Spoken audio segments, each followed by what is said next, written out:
Nothing is more important to the success of a startup than the first 10 engineers you hire. That's why I started First 10. Hi, I'm Boris Epstein, CEO of First 10, and with me is my colleague, Alexis Munger. Hi. At First 10, we work with early founders to help build early engineering teams. And this is the First 10 podcast, where we bring you valuable insights on building early engineering teams from all sides of the equation. Engineers, founders, even investors.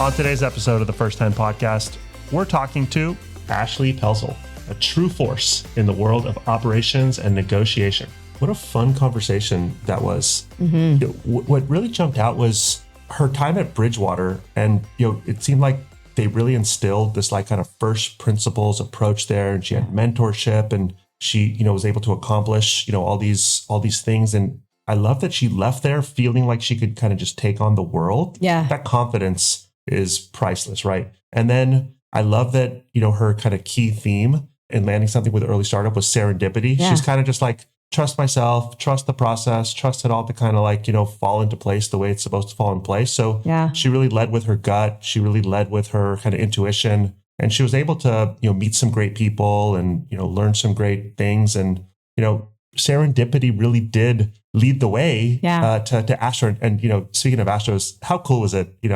They're building a freaking jet engine, right? I mean, she's doing cool stuff. Really excited to keep in touch with that journey and see where all this takes them. You can kind of tell that there's, it can be great success in their future. Yeah. I think the coolest part of this is and she even brought this up too about being told that, she didn't have the right profile for startup, but, and thinking about just how many people, kind of look at a resume and try and gain signal from that. She's a firecracker. That whole confidence bit is probably the thing that is, I think, her greatest asset, and probably why she's such a great asset to her team is because she's pretty fearless and has that background to just kind of go out and get stuff done. And I think that sort of mentality is what you need in your early team. You need that person.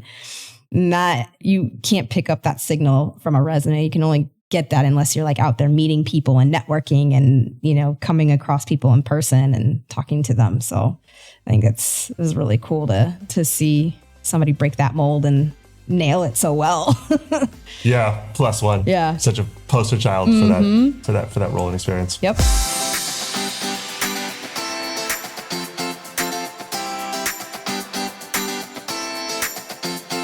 Ashley's career journey is anything but ordinary. She honed her skills at Bridgewater Associates, the world's largest hedge fund, where she oversaw operations for all technology functions. She scaled teams focused on strategic finance, cloud cost management, sourcing and procurement, and risk management, proving her ability to navigate complex challenges in a high-pressure environment. But Ashley's expertise extends far beyond the world of finance. She's a passionate advocate for social entrepreneurship, serving as a first mover fellow at the Aspen Institute. She's deeply committed to supporting grieving children, serving as board member and vice chairman of the Board of Experience Camps, which is where we got our connection from. Ashley also has a quite engaging, little dormant right now, newsletter called Open at the Close, where she breaks down complex negotiation concepts into practical, actionable advice. I invited Ashley onto the show to talk about her transition from Bridgewater to Astro Mechanica, and in general, her interesting journey breaking into the startup space. I think this conversation will be invaluable for those who happen to be building or joining early teams. Ashley, welcome to the First 10 podcast. Thanks for having me. I'm excited to be here. Happy for you to be here as well. How do we do with that intro? Wow, that was awesome. I mean, you clearly did your homework. I love the experience camps mention. Yeah. plus 1,000 to that one. But before we jump into some of the startup stuff, we're really curious, and Alexis and I may have a wager going, but who's your favorite character from Harry Potter? Oh man, it's funny because I'm actually rereading all of the books right now. Whoa. Okay. So, this is tough. Oh, and why? And why? And why? Ooh. Man, you're really starting with the tough questions. I did not prepare for this. we're going spicy. I've got to say Snape. Oh, okay. Severus Snape. He is infinitely complex, so core to his values. and driven by passion and love. I like that. How could you not? Yeah. That's a fabulous answer and why. And I have no idea what you're talking about because I've never read Harry Potter or watched a movie. Really? Man. Okay. Boris. We've got some time coming up. This is a holiday weekend, and I think a great time to start, especially that Friday after Thanksgiving. It's true. Yeah. Okay. Maybe I'll take you up on it and figure out what Ashley's talking about here. Yeah. One other hard hitting question that I have for you. Why do you believe that toddlers are great negotiators? And I'm really keenly interested in this because I have young children at home and I have theories, and I might actually very much agree with you, but I want to hear what you have to say about that. Well, it was what I wrote about that. It was from a weekend that I'd spent with a 3-year-old. And we were down in South Carolina, invited, the mom, dad, and the son down. And actually the mom works at experience camps. So also at experience camps connection. And she was the one who introduced me to experience camps. But that was really the first time I had seen up close a toddler. Yeah. And I got to watch kind of from the outside between the toddler and the parents. And from the moment the toddler wakes up, there's a negotiation. There's something I want. I'm trying to figure out how to get it. I am trying to navigate my parents and the environment around it. I mean, they are geniuses. Yeah. Right? I mean, they are even down to like psychological manipulation. So I saw time and time again how effective this kid was at getting what he wanted and creating dilemmas for the parents. Yeah. And then when I wrote about that, I think that was my most popular piece. The parents were just like, oh my gosh, 100%. This is exactly my experience. So I'm curious. Yeah. what yours is. Well, so I have 2 kids and I'd say they're both pretty good, but my daughter, she's like, we call her the closer because if she wants something, she's not going to let it die until she gets what she's after. And like, it'll be, maybe later, but when am I getting, right. When are we going to do this thing that I really want to do? Or when am I going to get this thing that you said I could have? Like it's always, if you can't give her a specific answer, she'll go like 3 layers deep with like more follow-up questions, more like, okay, but like, give me what I'm looking for, like this answer right here. She just wears you down by the end of it. And I'm annoyed by it, but I'm also slightly impressed at the same time. And I feel like by the time she's in her, when she's an adult, she will be fine. She will take care of herself. It's a beautiful thing. Yeah. That is beautiful. I wish that we could preserve that, somewhere along the way that. Yeah. I don't want her to lose it. I don't want her to lose it at all. We got to get more toddlers into recruiting, apparently. Yeah. So Ashley, from Cornell to Bridgewater to YC startup, right? So tell us about this very interesting career path that you've chosen for yourself. Yeah. Right after I graduated, I got in the car. I drove from Ithaca to Connecticut, about 4-hour drive. And I started work, like basically instantaneously at Bridgewater. And before that, I was also an intern. So up until leaving Bridgewater, that was all I had ever known, which I think is important context. I often joke that, at Bridgewater, we have badges that we have to wear to get, around campus for safety. And it has our name and it has a photo. And I would always joke because my photo was taken when I was 19 years old. And so I would always make some joke about how I'm aging so gracefully or whatever. But the person entering, Bridgewater at 19 is really different than the one leaving in their 30s. And, when I think about my experience there, it was kind of summed up in 3 forces. There was kind of the foundational part of being there, which was super established company, amazing reputation. Like you said, largest hedge fund in the world. At the time, it was 40 years old. So very established, great leadership. So that just made it a great place to work, right? That's like table stakes.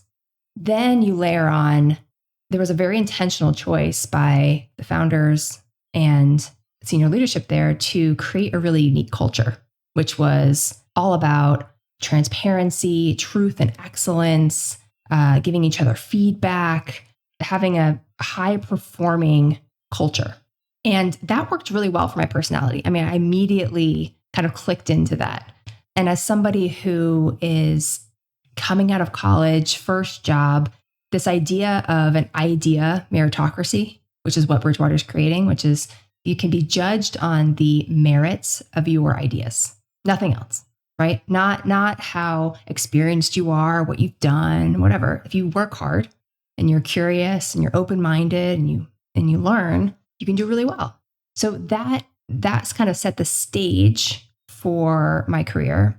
And then I spent most of my time at Bridgewater in our technology function. So that was where we built software for internal use, as well as our infrastructure. So that's things like network and storage.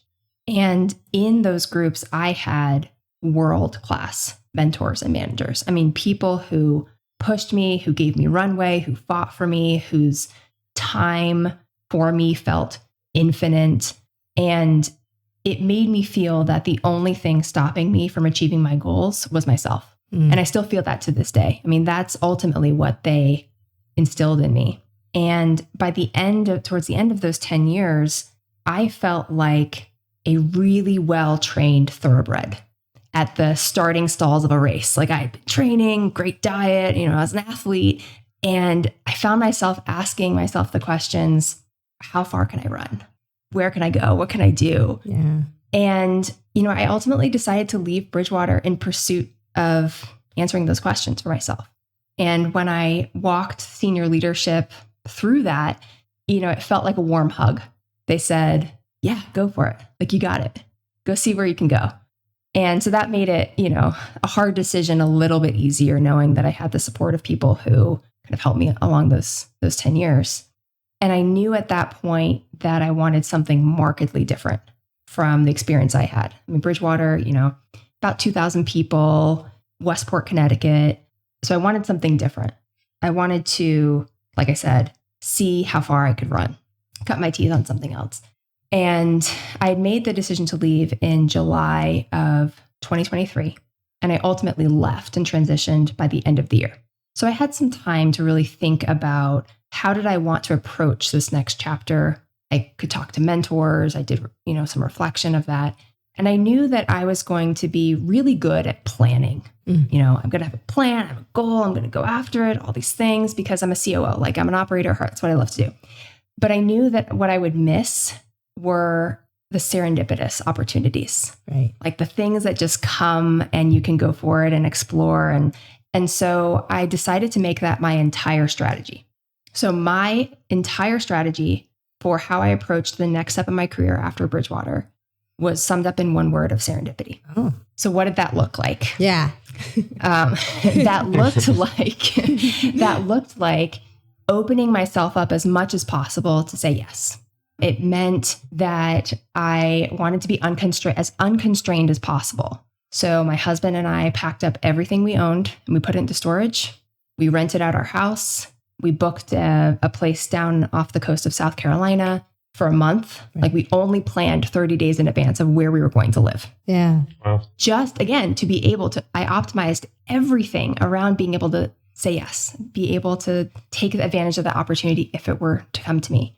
And it turned out to work out well, but I moved down to South Carolina for those 30 days and I just let myself, unwind. Yeah. Being at a place for 10 years, you're kind of stuck in the old habits and the old ways of doing things.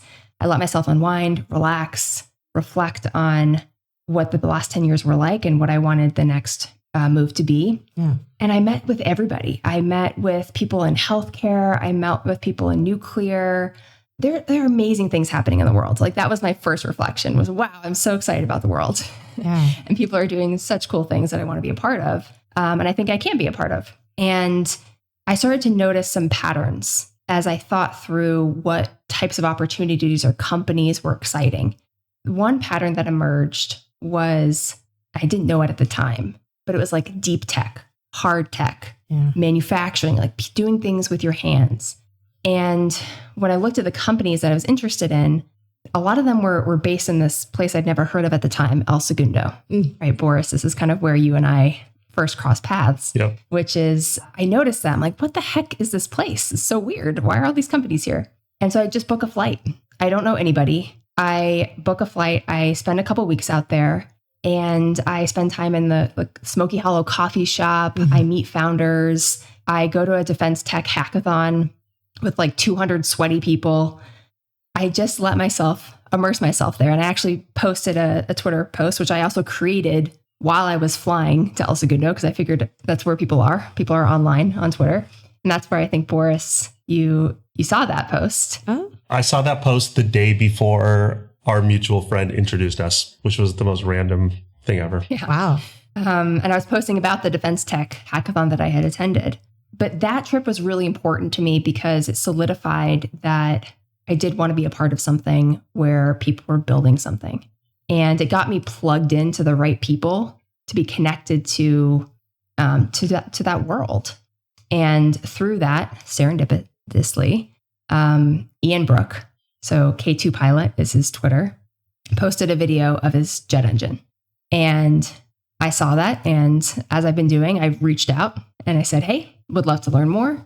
We hop on, Google the next day.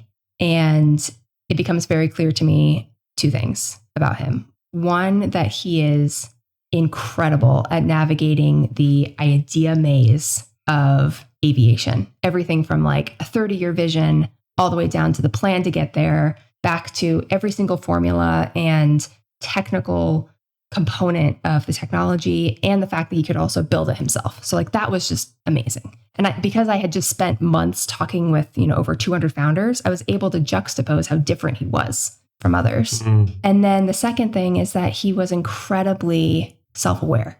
He said, you know what? I'm really not good at these things. I need a partner to help me do that. How many founders do you know that would say something like that? Right? Yeah, 0. And those that say I don't mean it. Yeah. So I said, okay, I'm booking another flight. I'm going to see you in San Francisco. So then the next week I'm in San Francisco. I spend the day with the team, and it's very clear to me that that's the place I need to be.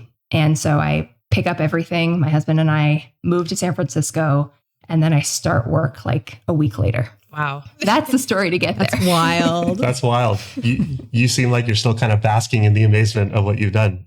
Like, is it real? Is it surreal? How real is all this to you? I mean, I feel really thankful. Yeah. Like, I think what you see is just gratitude for that. And also a little bit of, to your point, amazement of a strategy of serendipity can lead to that. Yeah. If I had planned out, I want to go down this path, I want to do these things, I'm going to interview these places, I'm going to be this thing, I wouldn't have been here. So I think that's part of what you're seeing. Yeah. And then obviously it feels and sounds so great in hindsight, right? Yeah. But going through it, that was terrifying.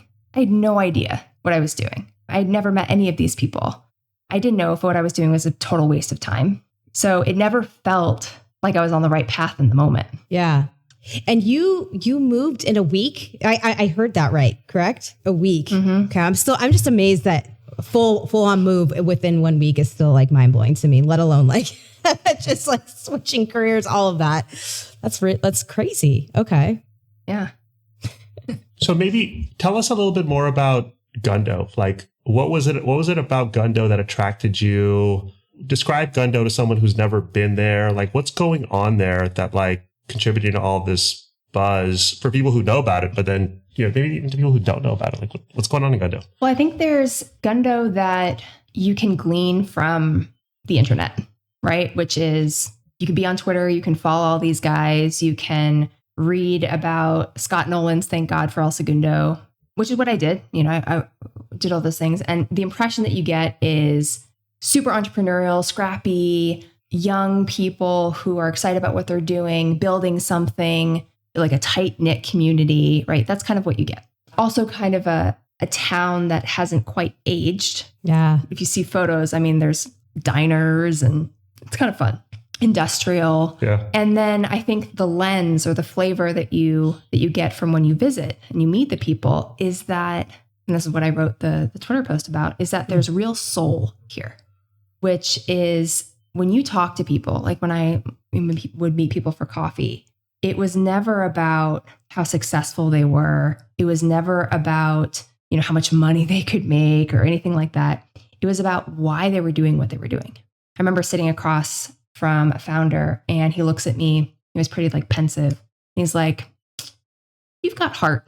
Why don't I introduce you to some people? I'm like, who would you meet professionally that would tell you have heart? and when would that ever lead into decision making around their professional capabilities? Never. Yeah. And how much professional experience did that person have? What was that person relying on to decide that? Probably 4 years. Right. Maybe. Pretty early in career, right? Yeah. Right. And so, but wisdom, far beyond that. But time and time again, every person I spoke to was always about their why. It's always about what they were building that was bigger than them, how they were creating, mostly founders I was talking to, how they were creating an environment for other people to succeed, for other people to self-actualize. So I think that's the thing that doesn't come through. It's not going to come through on Twitter, but that's the magic and the beauty of what I saw when I visited. Amazing.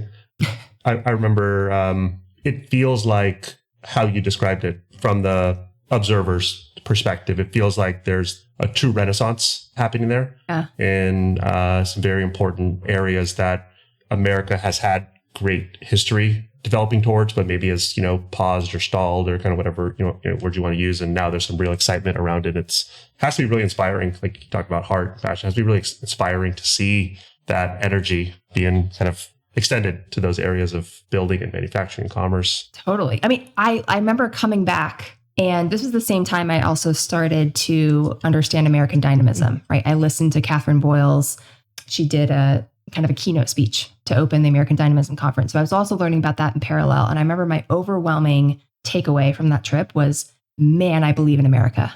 Wow, this is incredible. I've never been more optimistic about our country in my life. And I couldn't stop talking about it to people. Like my husband, like my in-laws, everybody was, oh my gosh, we're going to be okay. This is great. We have people who are fighting for what they believe in every single day in their work. They aren't just in some day-to-day job.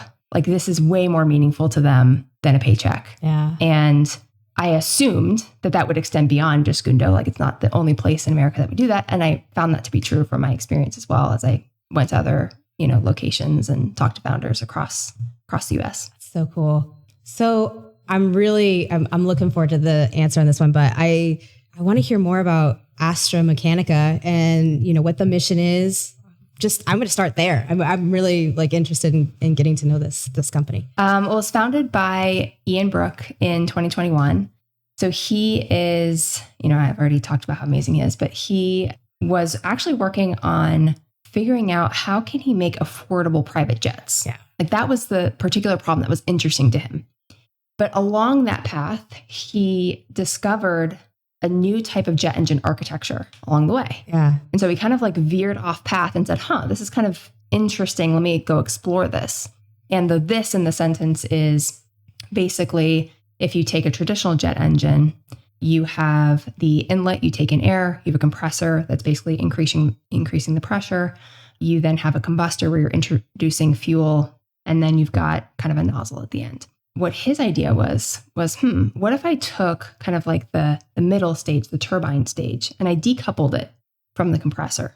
So normally those things are mechanically coupled, which means they're kind of spinning at the same speed. What if we decoupled that?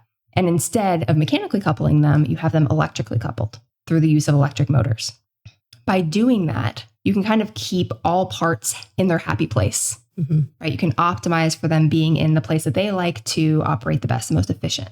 And so instead of optimizing for a single point, which is every single plane that you have today is optimized on a single speed, right? You can optimize across speeds. So what that ultimately means is it's incredibly fuel efficient. So that's one angle. You can look at a climate angle, but really what that efficiency means is that you have longer range and you can carry more stuff, whether it's people or payload. Yeah.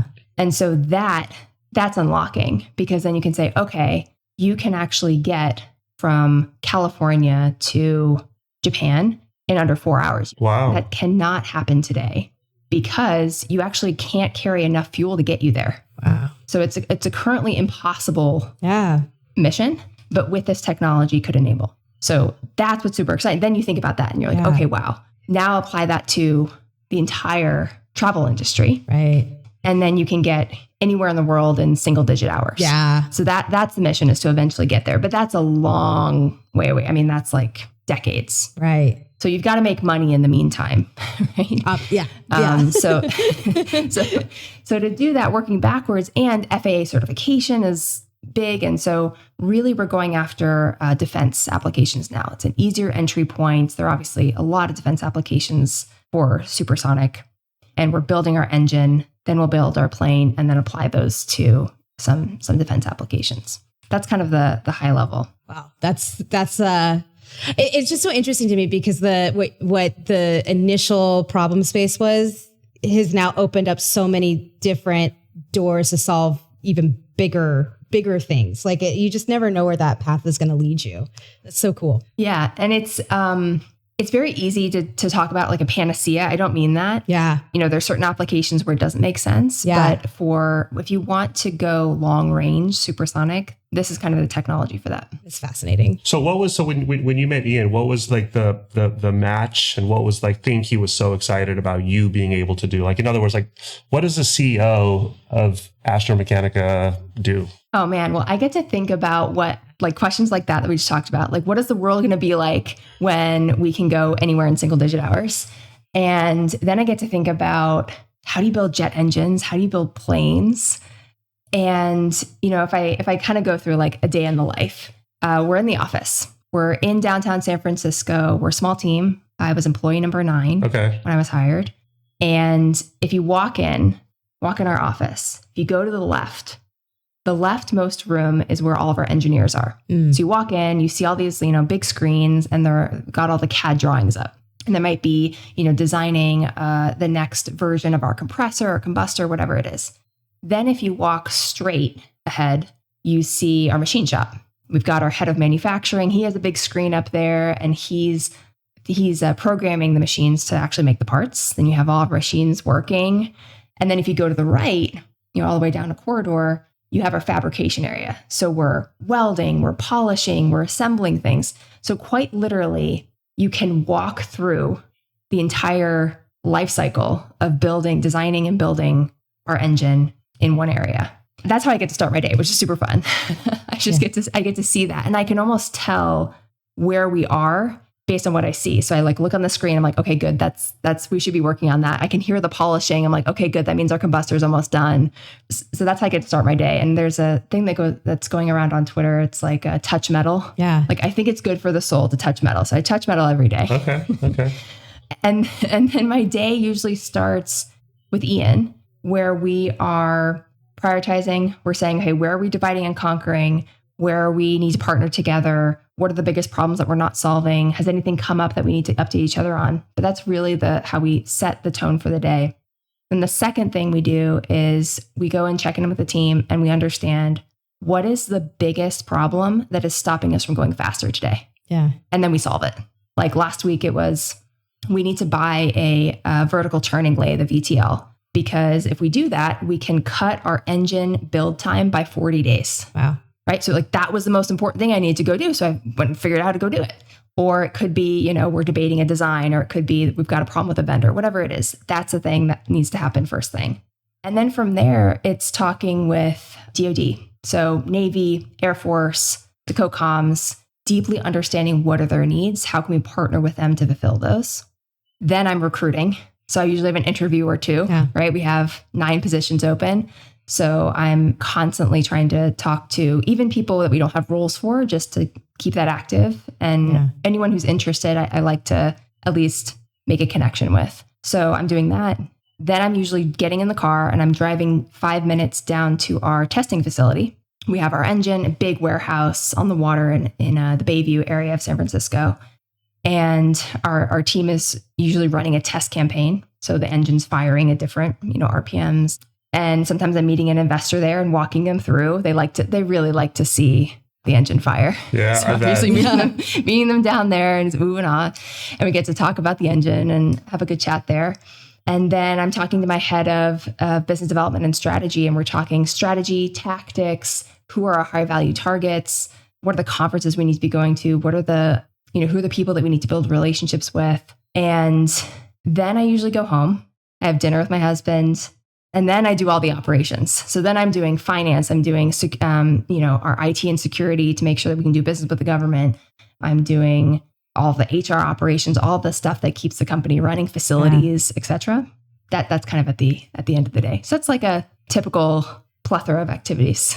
Out of curiosity, like how much did you know about aviation prior to because the way you talk about it, it sounds like you've been doing aviation for years. But I'm always just so impressed. Like I wouldn't even know where to start. Like how it's so awesome. Yeah, no, I mean, I knew nothing. I didn't even know. I mean, other than flying in a plane, that was it. So for me, it was all learning. I mean, Ian is an amazing teacher. Yeah. Our engineers are fantastic. There's a lot kind of on the web about it. Yeah. But a lot of the value that I bring is content agnostic. Yeah. Right. Like the first day I started, yeah, I asked, what's the biggest problem that you guys are having right now? Yeah. And they said, we can't figure out how to buy electric motors. I was like, great. I can do that. On it. Yeah. Yeah. I could figure out how to do that. Yeah. And then I figured out what the heck we're using electric motors for, but I didn't know.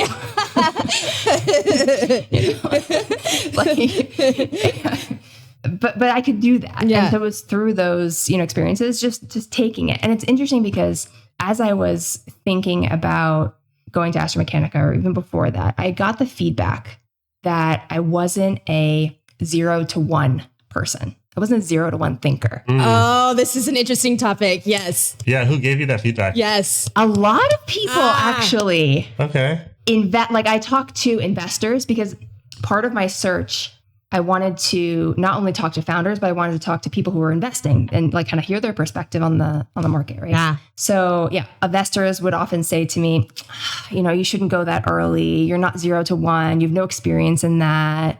It's not really your sweet spot. Even people who knew me. Yeah.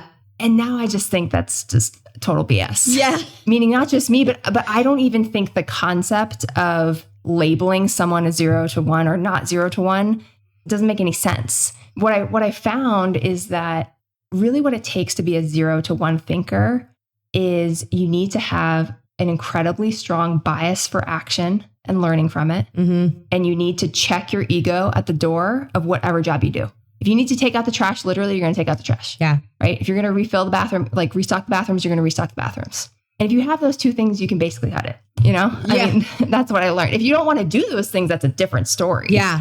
But I don't think labeling people in that way is helpful. Little secret. I 100% agree with you. And this is because this is something we get a lot of feedback, especially working with early stage startups, that they want somebody who has had 0 to 1 experience before. We hear it a lot. And to a certain extent, I know that there are some people who are they're simply uninterested in doing 0 to 1, but there are lots of people who may not have done it who are interested in doing it. And I think I agree with you. It's more about are you interested in doing this? Not versus have you done this before? And setting the right expectations. Yeah, meaning you might be cleaning the bathroom. Yeah. Yeah. That's okay. Here's your 0 to 1. Right. I love it. That's awesome. Well, I'm sure you get that a lot because first 10, you're thinking about who are the first couple of people that you want around. Yeah. That's going to be really important. Each person you add is going to change the culture dramatically. Yeah, absolutely. And I think it's more important about I think the person's willingness to do those things or or curiosity, I think is far more important than actually having done it before. And I think you have to expect that nothing's done. Yeah. It's what are our benefits package? There's not a benefits package. No, none of that. Just assume that you have nothing and then you'll be surprised when there is. Yeah, exactly. Yeah, we hear 0 to 1 all the time from founders who maybe have been trained by investors to look for that attribute. And now we even hear from engineers, some talk about having done 0 to 1 as an argument. Some talk about preferring not to do the 0 to 1 stage, but it is a pretty pervasive concept in our market, for better or for worse. But we agree with you 100%, Ashley. I think we're going to clip that little soundbite that you shared, Ashley, and we're going to send it to all of our founder friends. Yeah.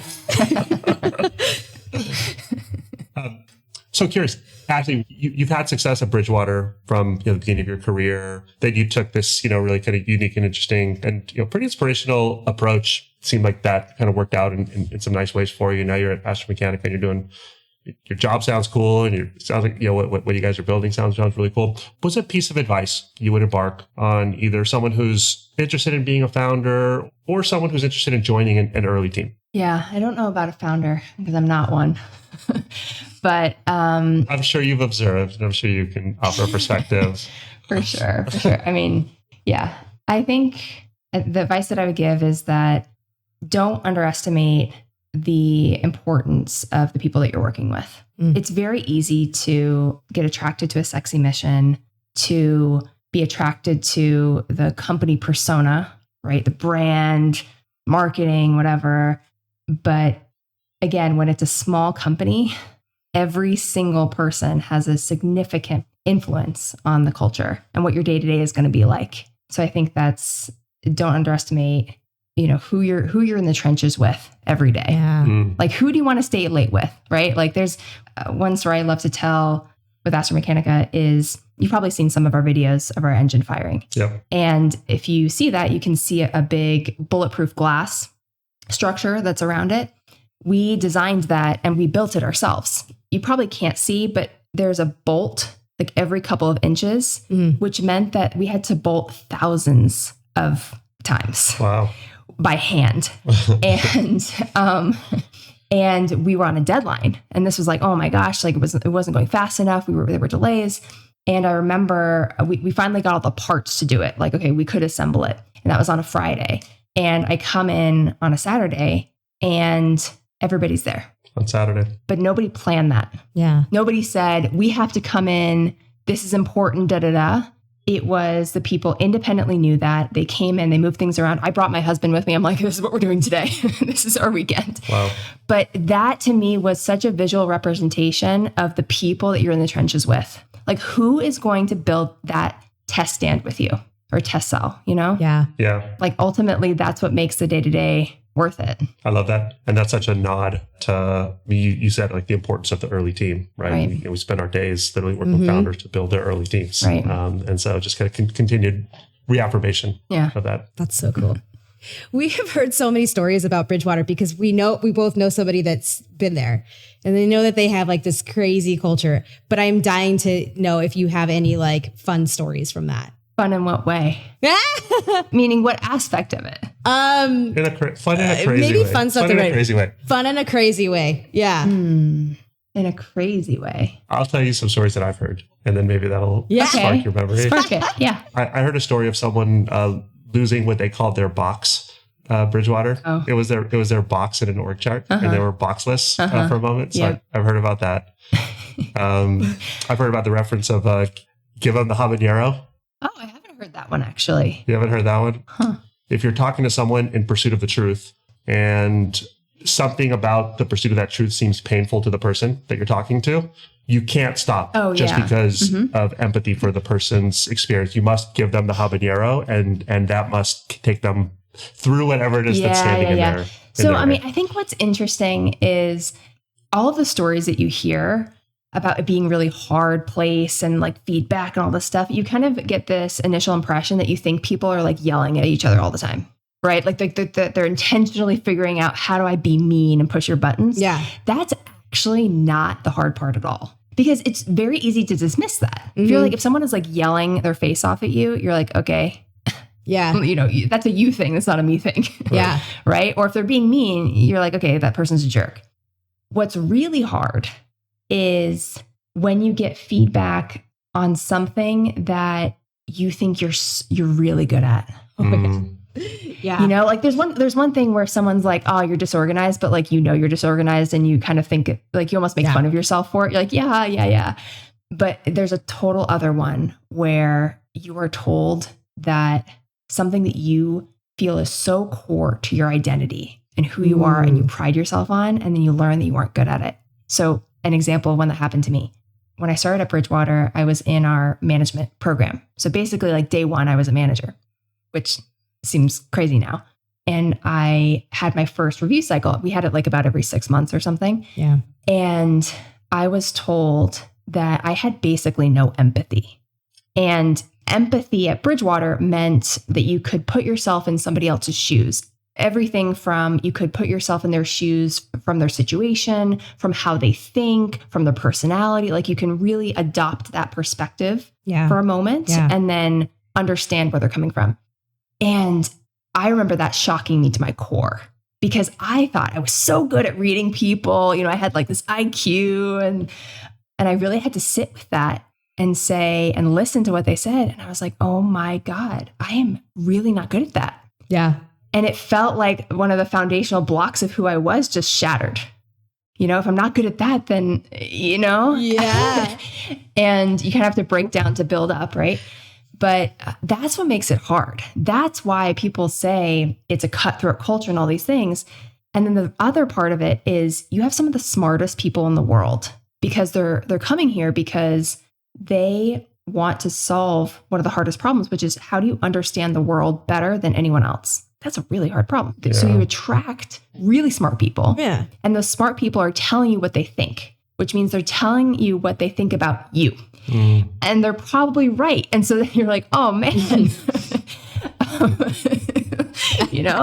So it's like the combination of those things. And by the way, it never stops. In every single meeting, they're doing that. And so it's this faucet that you're constantly like this upwind thing where you're like, you're probably right. Yeah. That I'm not good at that. And then you keep trudging forward. And so that's probably the best way I can describe what makes it challenging, why it's crazy. But then that goes back to what you said about I felt like I was like this athlete and I could run forever. Like if you go through something like that, you are really conditioned to totally. I'm like, all right, what you got? What do you got? Yeah. It's probably so I've probably have heard it before, Yeah. No, I think that's awesome. I felt like my anxiety rising as you were describing. Ashley. But you know what? And this is what we often talk about, which is you're right. I mean, that is a very, it's funny because I'm also into like health and stuff. So I have like, I wear like a Whoop band and glucose or whatever. So I could see when I'm in meetings that my heart rate was increasing. So I could physically see my response to feedback. But what's interesting is, like most hard things, it's not novel. You then build really close relationships because it's built on total trust because they're going to tell you exactly what you think. There's no guessing. Yeah. Right. And so I built it and still to this day have my best friends are the people who told me those things. I love that. I want to make sure you have the chance to tell who's listening what's going on at Astro Mechanica. So are you hiring? Are you fundraising? What can anyone who listens to this do for you? And how can they reach you? Yeah. So we, over the next year, are going to double the team. Ooh, okay. Which from an operations person is very scary because everything breaks. Yes. Everything. Nothing we do today is going to be what we need tomorrow. Yeah. But it's also really exciting. So doubling the team, that means across our manufacturing areas, we're hiring machinists.